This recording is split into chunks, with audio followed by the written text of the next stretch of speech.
I do have a couple of quick questions, so I'll stay on if anyone wants to stay around and answer them. I think an hour is too short. Well, this is certainly a big topic. I mean, we're talking about millions of lines of code and thousands of packages and potentially tens of millions of BibTeX entries. I actually pulled down the PubMed archive a couple of years ago just to see how much was there. And there's about 4 million entries. Unfortunately, the data is fairly dirty, and it wouldn't be an easy job to convert it to BibTeX that I would view as acceptable. But nevertheless, that is an issue. Another number I could toss out is the archives at Utah cover pretty much all of the journals in the history of math and science. And there's about 250,000 articles in a single BibTeX database.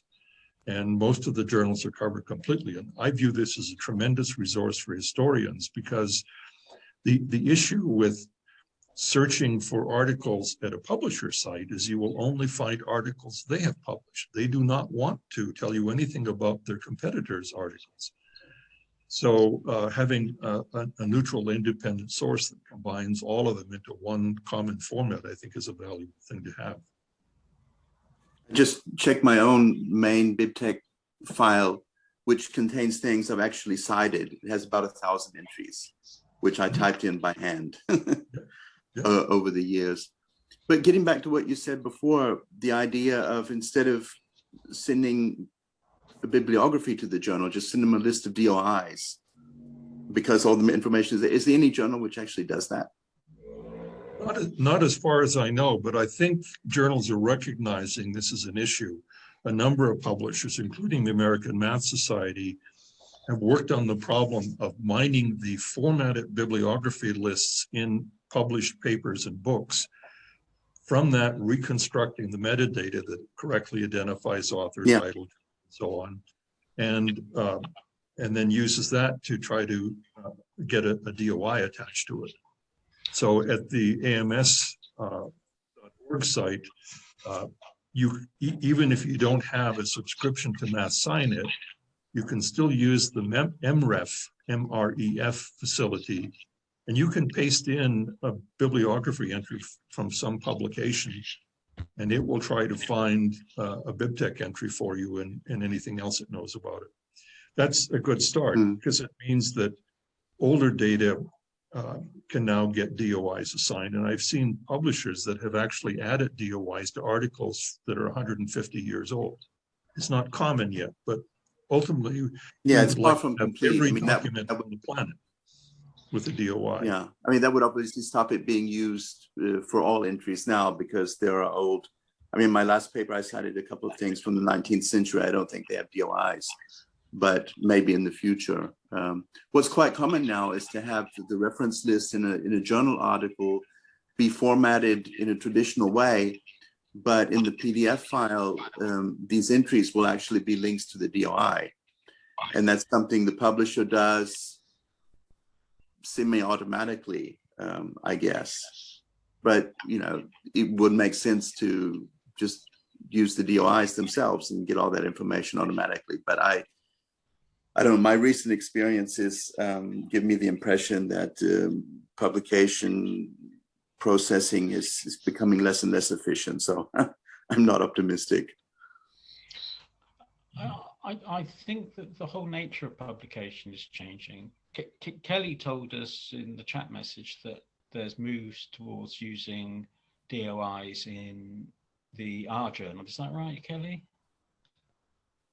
If you write any compiled document inside R, you can use a package called, I think, Knitter Citation, available on CTAN, and then you just give the DOI and it'll look up all the information and create a bib reference for you. So you don't have to have a bib file at all. All you have to do is know the DOI, and then it'll create one. Right. So the DOI is one example of, so to speak, a universal identifier. And I have a question going backwards. What was the the reference that you gave where it'll look up the information for you based off of a DOI?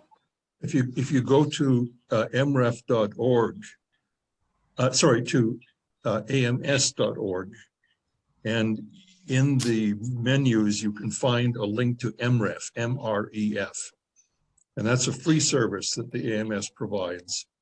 And you can just cut and paste material. Now, of course, if it's a psychology article reference, it's not going to find anything because it has a database of several million articles in the area of mathematics and with some excursions into physics. But nevertheless, it's a start. And for people in my department, of course, it's a great resource. I'd also like to comment that although a DOI potentially can lead to a BibTeX entry, you can't necessarily believe that that BibTeX entry is correct. Oh, The they're reality bad. is, metadata are typed in by humans, and humans have fumble fingers and make mistakes. And so I've made a point in the archives at Utah to try to get data from multiple sources whenever possible. And then I have tools that will look for discrepancies, missing authors, misspelled author names, and so on. How do you think we can go about correcting that? Because I feel like until we start using DOIs and using the automated information that comes out of things, we're never going to get any better at the input stage. Yeah, it's a tough problem. And unfortunately, some publishers are very good at this. AMS has a very, very low error rate. So does SIAM. Springer and Wiley and Elsevier are pretty good, but there are other publishers that I come across where it's clear that data have been typed in by people who have no knowledge of the material. They make lots of mistakes. They don't understand the importance of capitalization and proper nouns.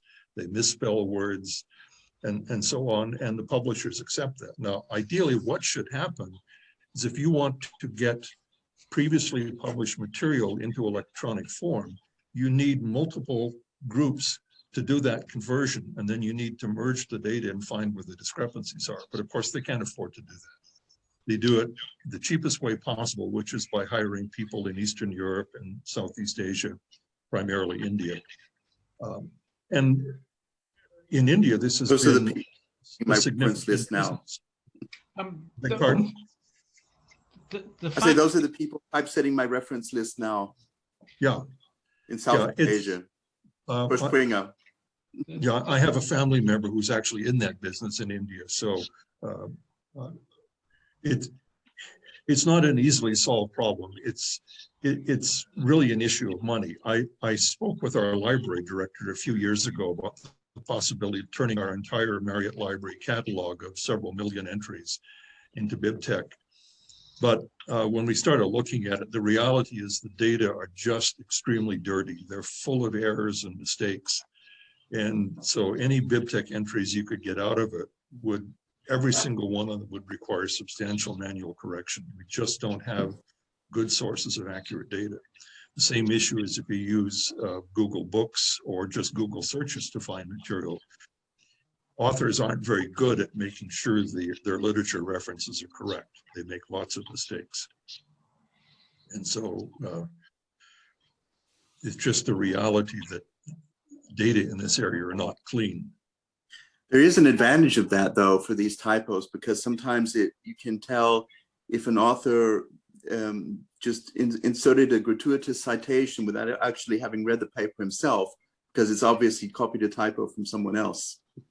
Yes, I suppose that's true. Interesting for historians of science. I'd like to make two comments on this. The first is that Fat Fingers is not confined to our realm. There was a case recently where a bank... Sorry, not confined to what? The realm we work in, of science and oh, okay, yes. So there was a bank that was repaying a loan. Banks borrow money as well as lend money. And they used a sort of GUI for doing this. And the person just made a complete mistake. And the person who was supposed to approve it approved the mistake. And so this large sum of money was repaid early. And the people who got the money repaid thought, oh, this is really good. And the bank said, oh, this is recoverable under the law of equity. And the court said, no, it's not. Now, it depends just on the circumstances whether it's recoverable or not. But this was a very solid, if you like, example of a human system producing fat fingers. And then I sent that to a friend of mine who's an expert in usability. And said, you might have seen it. You're interested? And she said, yeah, I know about this already. It's been going around. So that's the first thing. The second is errors in copying are actually really important today, because it's copying errors that allow, on the one hand, it allows the virus to mutate, and it's, on the other hand, allows us to track transmission. The copying errors in the COVID virus allow us to track the transmission of the virus. So we can say, well, this person almost certainly got it from that person, because the viruses are so similar, because of the errors they do. When people publish maps, copyright is not like a patent. Copyright, if you do the same creative act and you produce the same output, it's yours if it's under copyright. So if two people make a map of Milton Keynes or London and they're both the same, then they're both valid. It's not a copyright infringement. They've both done the mapping work, and there we are. So whenever you buy a map, you'll find somewhere in it a bogus street that isn't there. Yeah. And if anybody else produces that map with that bogus street, they've copied it. I think there's a whole area of knowledge management. That's in a sense what the bit references are all about, is knowledge management. And the equation references are also part of knowledge management. And compiled computer code and bringing in external resources is also another form of knowledge management. So a configuration file is in some sense a knowledge management file. It says these things go together with these versions. There's a group of people who are doing mathematical knowledge management, because the archive with the X that goes back to the same time as CTAN and everything is an enormous resource. And the group of people, Bruce, not Miller, I can't remember his name, has produced a data mining system for, or the raw material for a data mining system of the archive, because it does LaTeX to HTML plus MathML. And the idea is that maybe artificial intelligence or other things can say, well, this paper is related to that paper. Give me all papers in which this equation appears, for example. Can we do that?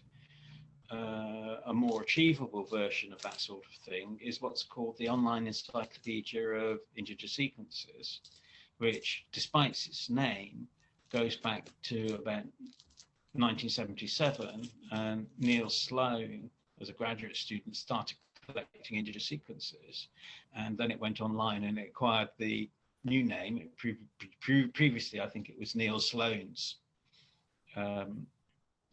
list of integer sequences. Then I think it was published by Springer, and then it became the online list of integer sequences. And that's a fantastic research resource, and it's got about 250,000 integer sequences in it.